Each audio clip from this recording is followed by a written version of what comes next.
That was always my interpretation of it. But again, you're not wrong. No one is. No, no. This is all it's open enough. Apart That from that guy who says it's about vampires, he's wrong. yeah, yeah, exactly. Yeah.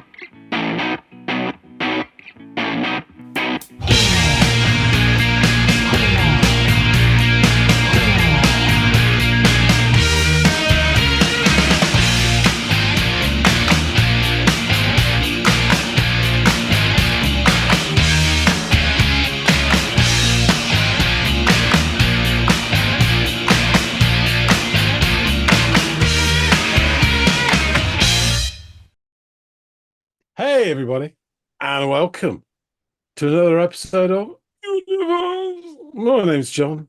His name is Andy. Dealers keep dealing, thieves keep thieving, whores keep whoring, junkies keep scoring. Trade is on the meat rack, strip joints full of hunchbacks. Bitches keep bitching, clap keeps itching. More on that later, but first we have a track to listen to, selected by Brother Andy. Andy, tell the good folks and me. Well, they already know because they've read. Yeah. Tell me what it is that we're listening to today. Well, we're going to stick a little bit to some of the theme that I extrapolated from those lyrics you picked out. We're going to do a track by a band you are familiar with, off an album that I think at this point you are familiar with, but this will be a live version of perhaps a song that you listened to off this album. I'm fairly certain that you checked out the album by A Perfect Circle, 13th Step, correct? Yes. Yeah. There is a track off there that they've performed live that I really, really adore, and it is called The Package.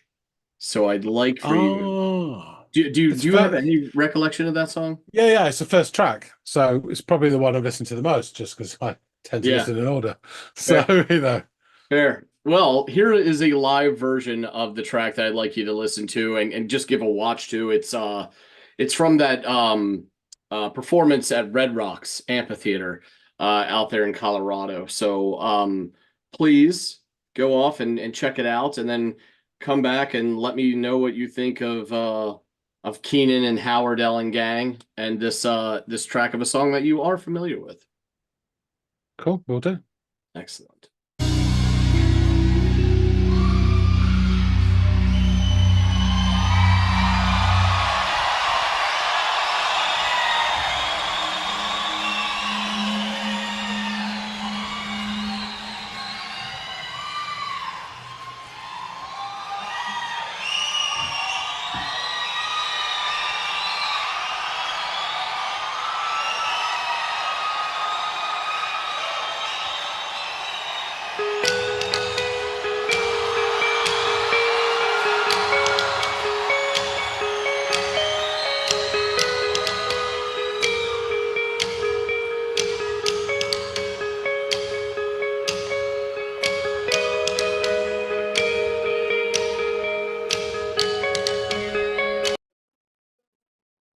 I'm sure I've mentioned this before, but that guy, I can't remember his name, sorry. His guitar work, the sound of it, it's like this blend between, when he does this, anyway, there's a blend between The Edge and Robert Smith, and it's a lovely sound. Really is pretty. And I remember from the studio version, this sort of stick work. It's all sort of almost disassociated, random. And it feels like, when I listen to it, feels like it sort of ticks and twitches, maybe an addict, or perhaps, it starts to get a little bit irritating in the song. But I guess that's like, well, I'm guessing that that's its purpose as well. It's sort of just dig away at you a little bit, make you feel uncomfortable. It doesn't last that long, but yeah, it's a really interesting, if that's what he's trying to do, that's what it's doing for me anyway. I think that's a really interesting thing. But there you go.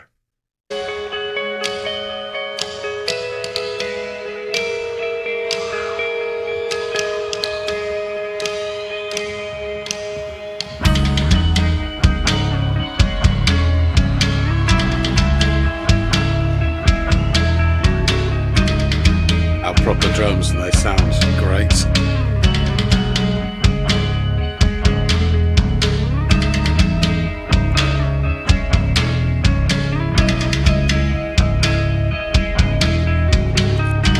bass underneath it.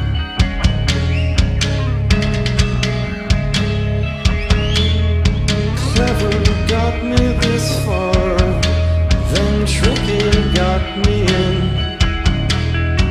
I own what I'm after, I don't need another friend. Smile and drop the cliche till you think I'm listening.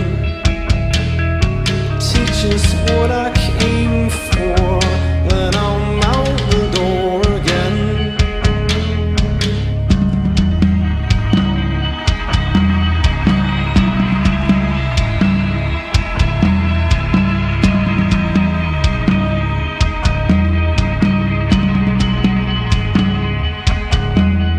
Peripheral on the package, don't care to settle in.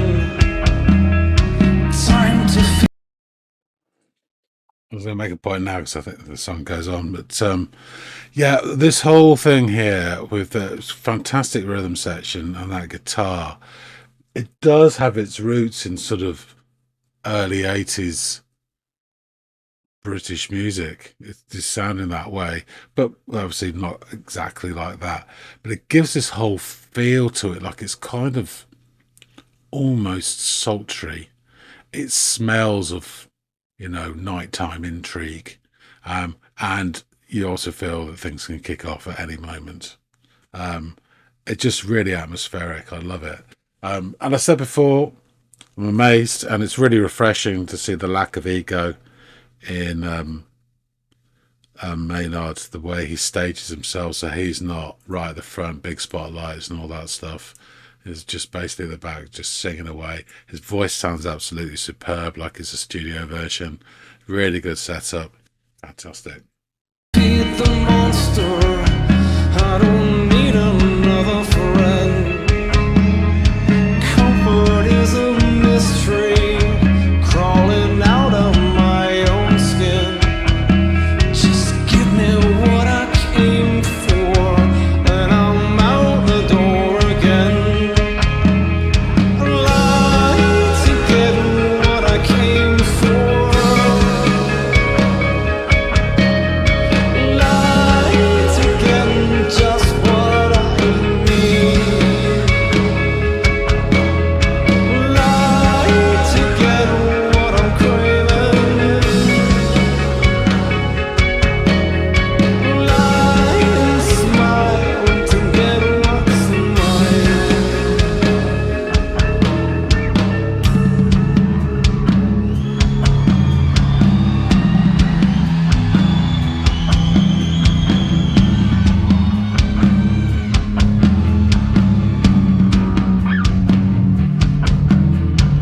I own what I'm after, I don't need another friend.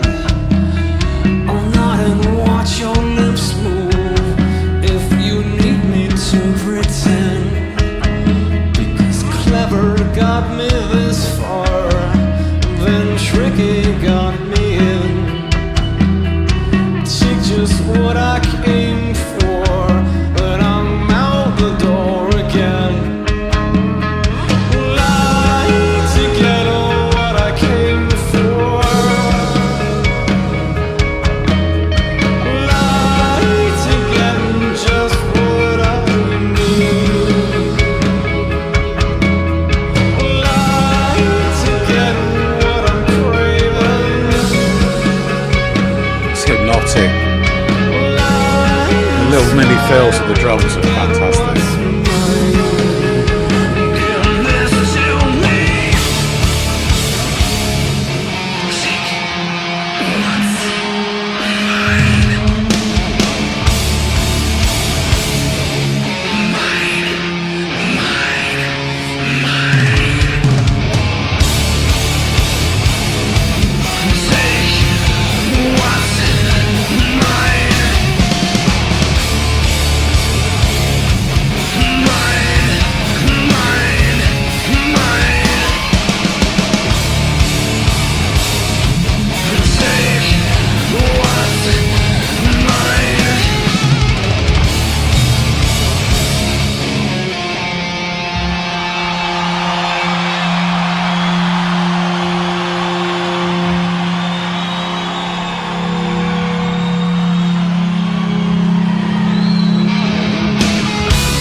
Yeah, really nice performance. That's that drum fill at the end that was really cool before they went down again.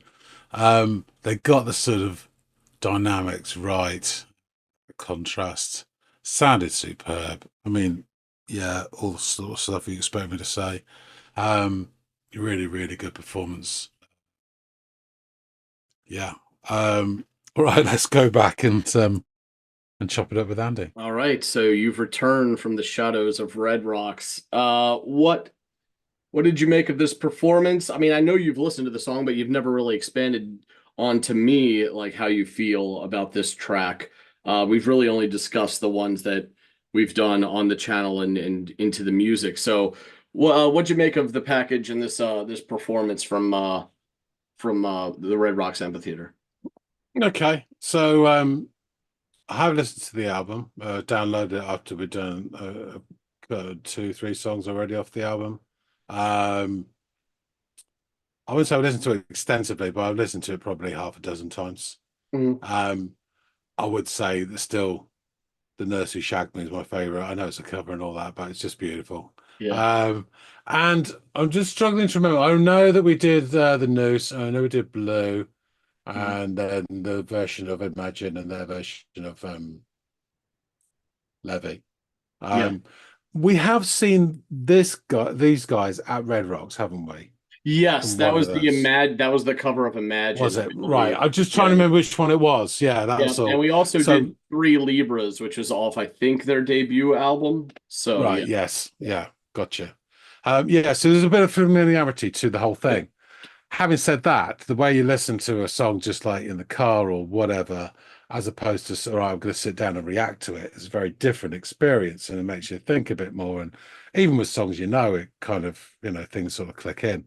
Um, I would say overall, my experience of this song before listening to this track is that I like it a lot. I would be totally honest and say the heavy parts are not particularly my bent, but it kind of fits within the song, so I don't mind them.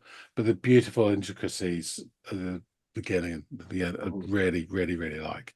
And there's a few things in this which I've said before, improves your actions. I'm going to say again, just for the hell of it. So starts off with all that stick work and the beautiful guitar riff. mhm, Now, I thought from the studio version when listening to it that the sticks, um, because the way they're done, it's quite sort of in your face, and it kind of made me think of little sort of ticks or twitches from an addict suffering. And it kind of starts to bother you after a while, these things. And they're not, it's not uniform as well. There's slight, different bits to it. mhm, So, and I guess that's the point. If he's doing it in that way, he's trying to make you feel a little bit, or get this, feeling of uncomfortableness mhm, across. It may not be, but that's what I'm getting. And, mhm. fair enough. I'm sticking to it. Um, Beautiful ringing guitar. Um, and then we get into that lovely bass, which is just real throaty, you know, the gravel at the bottom of a chalk stream river, it's completely see through. Really nice, and more of the more rhythmic sort of pattern from the drummer now. So the whole thing's starting to sound great. Mr. MJK starts singing, perfect voice, just like he's in the studio. And I said this before from a live performance, but I still find his lack of ego really refreshing. How he doesn't have the spotlight, he's not at the front. He's Mhm. just he's just adding to the band, as it were, and that's just really refreshing. That this lack of ego, I really like. Yeah. It makes me admire him just as much. I'm not going to attempt all their lyrics, but I do believe that the first verse in particular, because then he sort of repeats stuff and goes through bits, but that main bit to me, when I heard it before, it indicates a certain cynicism. And I know with the theme of the album, so I'm picturing an AA meeting. And he says something about what I'm after, don't need another friend, smile and drop the cliche, came what I came for, and then I'm out the door again, sort of thing. I mean, it could be a exchange of drugs or whatever, but Mhm. I kind of just got this feeling it's an AA meeting, and he's kind of cynical about it, etc. Um, the rhythm section for this bit has an almost sultry feel to it. Um, And then on top of this lovely guitar, which, you know, I've said this before, please forgive me, but it's this combination to me, my ears, of The Edge, early U2, and early Robert Smith, The Cure. And it's this lovely sort of blending of the two, the work over the top. And the whole thing smells of late night intrigue. And it's just been raining, but it's stopped now. And you got that smell from the streets just after it's rained. That's the sort of image I'm getting from it. So slightly seedy, but not, you know, terrible, but just enough of, you know, a bit of dirt under the fingernails, as it were. I love the drum work here as well, because he's doing this stuff, but he's breaking up the 4/4 pattern, you know, giving a bit of edge to it. And he does these many sort of rolls into as if joining one into the other. He moves from rhythm work to these floor toms. So he's shaking up the different tones of his drum palette as well. Really, really nice, really controlled. And as we move through the verses, he adds more and more of these mini fills in that are just great, and one fucking big one as well. So then we get Maynard singing sort of lie to get what I need, lie to get what I'm craving, lie and smile to get what's mine, give this to me. And it's about over halfway through, about 4:40. And it shifts into the heavy phase of the song. As I say, it's not my favorite part of the song, but I think the music does a great job of showing turmoil. As Maynard throatily urges, mine, mine, mine. And there is a fucking Gollum at this point. Oh my God, you keep doing this. You keep doing this where you reference The Hobbit, you know what a mark I am for it. And the whole time I'm thinking, he's being Gollum. This is the Gollum to his Smeagol coming out, showing itself. And then, of course, punch. Yes. So to me, it conveys a total blink of vision from an addict.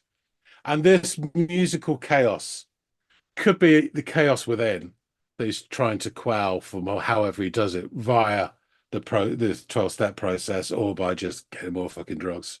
Or the chaos could be outside, as in what happens to other people when you're a blinkered addict and you do what the fuck you like, and it affects everybody else through your own selfish actions. So it could be either, I don't know, but it conveys chaos, definitely. And this part, music is for the first bit of this is almost like pulses, like shockwaves. And with the guitarist, I've forgotten his name, forgive me, but with him cavorting around the stage, I started getting really strong Smashing Pumpkin vibes, you know, both visually and like sonically as well. That's, you know, which is nice, you know. And I even quite liked. Just jump in. His name is Steve Howardell, and yes, he's tall, white, and bald, but he's also sharing a stage with James Iha of the Smashing Pumpkins. So that, of course, you've said that before, yeah. But it's just that, you know, that pumpkin set for a bit. And then also within the video, we get like a little bit of the shaky phone footage from the really back of the arena, which I quite like because it gives, like, you know, it's not like 2 minutes of it, but it just gives scale to the event as well. And you get some shots from the stage looking up to the banks of sweaty faces in front of them as well. So it's really nice to get that scale, because I've never been, I know you have. Red Rocks, through my early, you know, exposure through U2 and Blood Red Skies, an iconic venue anyway, and I know it, you know, physically it is as well, let alone the people who play there. So I think that's really cool to see that. Yeah, absolutely. The guitar then starts riffing more melodically, and we go back to like almost like a heavier version of the chorus. Again, shades of Under Blood Red Sky with the guitar. And there's also a secondary, a great high guitar work fizzing away over the general fuzz that sounds really cool as well. Maynard goes back to this sinister whispering, give this to me, it's mine. As the music breaks down to the sort of like the beginning sound with that sort of beautiful guitar again.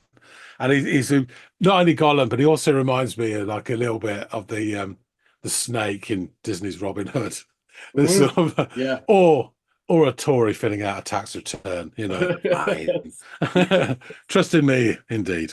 And then we get a tiny bit of real Robert Smith early Cure guitar work, which again I've said before, the last live one. They ended the same sort of way with that lovely, beautiful sound. The tone of it is just awesome. And then we finish. Yeah. Great live performance. and they really got the balance right in terms of the dynamics of this, the light and shade, and the oomph, and then the beauty. Really well done, technically great. Everyone involved. I've said this before. Love the drummer. Really love the guitarist as well. His tone, his sound is just awesome. Yeah, and it all sounded really wonderful. Great, some gig to be at. Um, in terms of the song, I'd not really thought too much about it when I was listening to it before, but considering the album, I'd imagine the package could mean two things. It could either mean a package which he's receiving, i.e., contraband, or the package is the overall package of the program, the 12 steps. I don't know. And there's some sort of duality within this. I think it could be one or the other at various points in which one he's referring to. He's going down the path of recovery if he's just trying to get his fix. And it's quite interesting that I'm not quite sure which it is that he's talking about, which again, just going adds a bit of interest and thought to it. Yeah. So yeah, really good version. Awesome. I'm glad you like the performance. I'm glad you continue to like the song. This, as you mentioned, opening track, and the opening lyrics on this. For me, when I first heard this and I hit play on track one, and you hear the lyrics. First of all, you hear the really tribal, primordial drum shit going on, but then you hear "Clever got me this far, but tricky got me in" is one of the most evocative introductions to a villainous character I've ever heard anywhere. And it just instantly hooked me. I'm like, what the fuck is this? Who is he talking about? And when it's your first introduction to the main character of this concept album, who's clearly an addict. It's just a really dirty way to introduce whoever he's about to talk about for several tracks of an entire album. And it's the beginning of an arc that is on the road to recovery, or that's the aim, right? The whole 12-step program. So yeah, I just remember hearing this and as a bass guy too, being captivated by like the bass and drum work and the rhythms in this song. And then as it plays and as you listen to it over and over, the guitars, like you said, shine. Maynard's voice is something on its own. He's incredibly gifted in that way. So yeah, this is just awesome. And to see it like captured in this live kind of atmosphere, I was really glad to give this to you and hear what you had to say about it. So yeah, let's touch on the band a little bit, the album a little bit. There's probably not that much left to say, and God, I wouldn't be surprised if I retread some ground, but it's been a while since we've covered APC on the channel. So A Perfect Circle is an American rock band from Los Angeles, California, formed in 1999 by guitarist Billy Howerdel and Tool vocalist Maynard James Keenan. And they released 3 of their 4 studio albums in the early 2000s.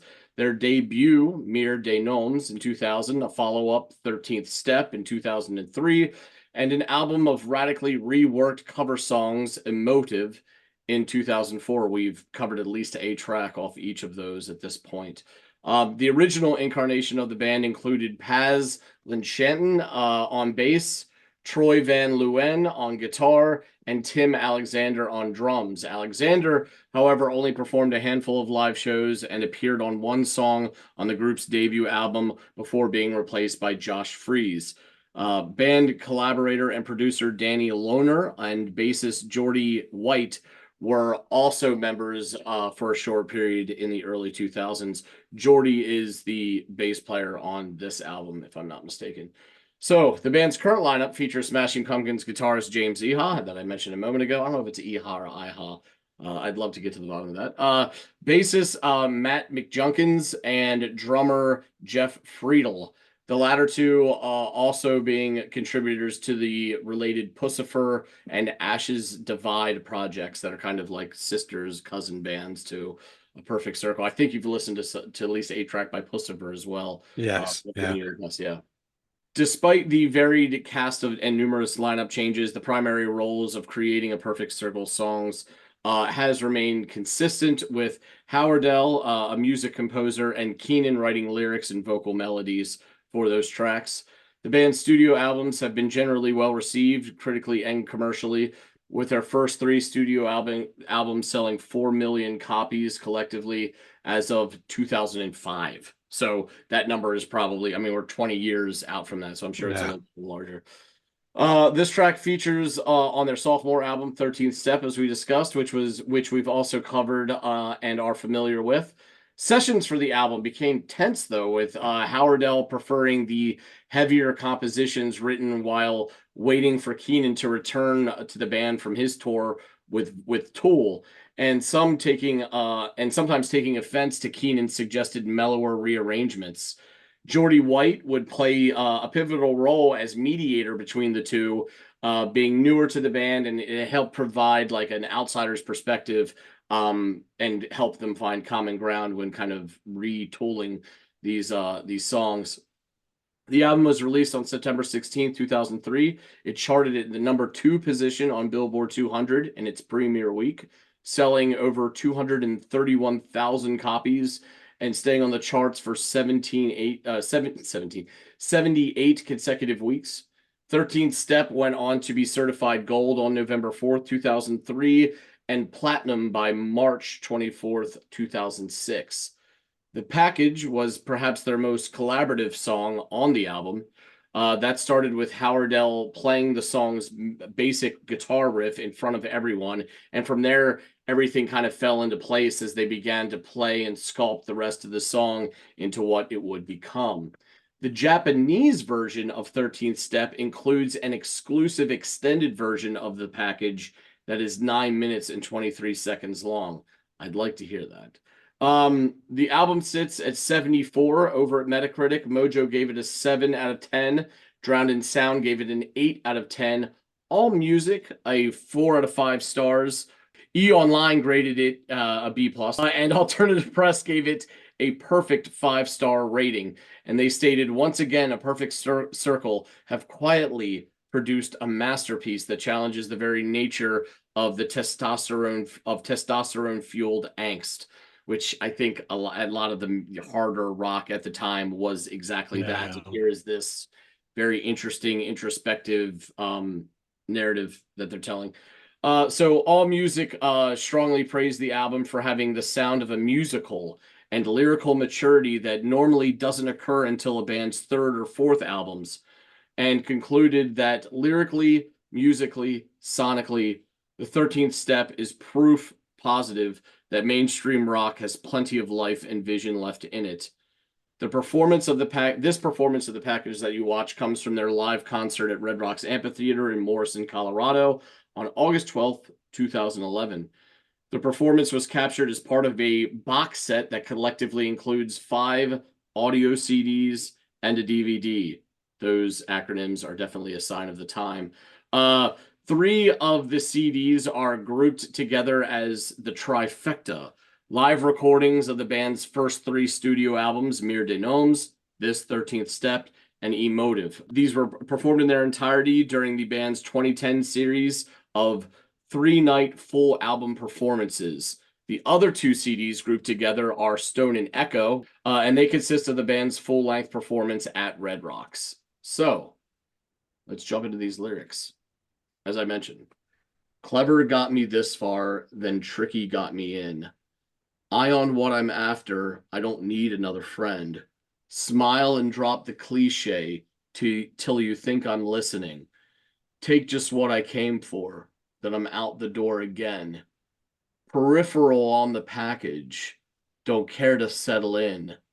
Time to feed the monster, I don't need another friend. Comfort is a mystery, crawling out of my own skin. Just give me what I came for, then I'm out the door again. Lie to get what I came for. Lie to get just what I need. Lie to get what I crave. Lie and smile to get what's mine. Eye on what I'm after, I don't need another friend. Nod and watch your lips move if you need me to pretend. Because clever got me this far, then tricky got me in.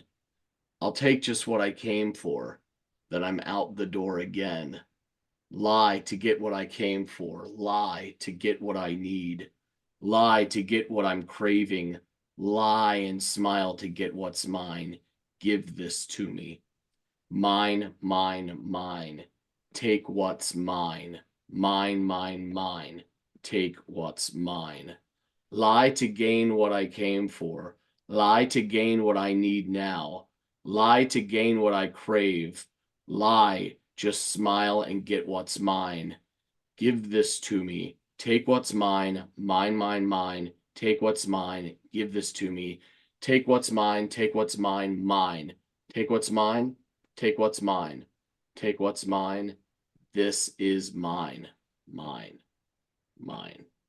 So, Hmm. I think it could be interpreted a few different ways. I think the most obvious and overt is the package is the score. He wants to get this drug, he wants to get it in him, and if he has to create small talk and bullshit and nod while your lips move just to hurry up with the process of acquisition, then so be it. But it could be taken a number of different ways. I've seen some people take it in a sexual manner, and plenty about relating it to drug addiction, which is obvious just given the theme of the album. However, there's like much more here that I feel really applies to all the above. So Maynard is describing a type of person that he kind of does for the rest of the album. Really, a fraud that have an eye on one thing in life, what their own wants and desires, and they care only for themselves. So while it's obvious that drugs are the focus here and for the entire album, I think there's something deeper like to be discussed. It's obvious in their demeanor too. They smile to your face but stab you in the back. They hang around when you have something they want but are missing in action when you are in need. They don't need real friends, nor do they really want them. They just want the only thing that they find important, and that is whatever their fix is or whatever they're after, whatever placates them. So they're clever, at least they think so, and yet I think most people see through the facade, and the game really can't go on forever. So yeah, that's kind of it in a nutshell. Yeah, a couple of things on that. That's very interesting. One, I'd say about this, clever got me so far, tricky got me in. Um, I remember talking to someone about this before, is you get people who you would describe as cunning Mhm. or sneaky. And they're usually people who are adept at bending or breaking the rules. I think because of that, when they don't play the same rules as somebody else and they manage to get to their benefit, they're super clever. They're not, they're just willing to do whatever shit they want to do, slimy shit to get what they want. And they're cunning, but they're usually fairly stupid in a straightforward sort of intelligence way. And Mhm. you often get these people in positions of power. I'll go no further than that. But in the you reading out the lyrics, one of the lines that struck me, which I missed before, was on the periphery of the package, which doesn't really make sense in terms of a score, but it does make sense in terms of the 12 steps. And Well, I'm wondering whether it is this cynicism of not quite committing to the 12 steps, but going through the process. And when you were talking about it, it almost seemed to me like they were using the meetings or whatever as to get their hit that way by sort of sitting down and bullshitting and saying, I do this, recognizing they've got a problem when they don't really think they have, or mhm. telling stories about what happened to them, which didn't really. And I think there's something in that to it. It may not be the whole. This may have like three different, meanings to the song, which is we've had this before. But I just thought that was quite interesting. Yeah, I'll say this about that line, which I think is really interesting, where he says periphery on the package. And I think that is like you could be talking and I could be looking at you, but believe me, my focus is on the thing on the table or the thing that I'm about to grab from you. I'm thinking about the drug. We can be this, but what's over here is what I care about. Not this exchange. So I So think like peripheral vision as yeah, like his opposed to being, peripheral focus is yeah. on the vial or whatever, not the human to human interaction that's required in order to acquire the drug. That was always my interpretation of it. But again, you're not wrong. There's No one is. No, no. This is all it's open enough. Apart from that guy who says it's about vampires, he's wrong. Yeah, yeah, exactly. Yeah, he's shit wrong. Although these guys kind of look vampire-esque up on the stage playing this song. But yeah, yeah. Thank you so much for giving this thing a listen, man. I really do appreciate you giving a watch to a song that you're already familiar with, but it is really cool to see it all. No, it's cool to see it live, definitely. Yeah, yeah, without question. Cool. Well, again, thank you, my friend. People out there in the listening audience, please let us know what you think of The Package by A Perfect Circle. It is a song and an album, 13th Step, that are super near and dear to me. It's one of my favorite albums of the 2000s, if not one of my favorite albums ever. Just really great writing. So please let us know what you think about it. If it makes you evokes thoughts of other albums, artists, whatever, please feel free to drop your comments down below. We love hearing from you guys. Also, like, share, and or subscribe if you'd be so inclined. Really, really do appreciate that. And hopefully John and I will see all y'all in growing numbers on the next installment of the Audiophiles. See you later, guys.